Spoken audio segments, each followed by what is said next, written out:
কতটা পাগল আমি, তাই না? তুমি আমার সঙ্গে কথা বলবে না জেনেও তোমার জন্য অপেক্ষা করি।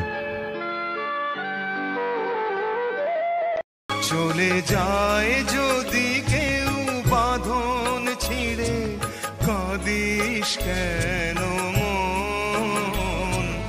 ভাঙা গড়া এই জীবনে। জিয়াউর রহমান 1960 সালে ভর্তি করতে এসে ফেঁসে গিয়ে পুতুল রানীকে বিয়ে করেন এবং বিয়ের পর তার নাম রাখা হয় বেগম খালেদা জিয়া।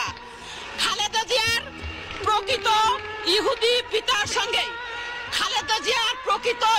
পিতার সঙ্গে তার চুলের রং, গায়ের রং, খাদ্যাভ্যাসের পুরোপুরি মিল রয়েছে। মাননীয় স্পিকার, তিনি ইহুদির ঔরসজাত সন্তান।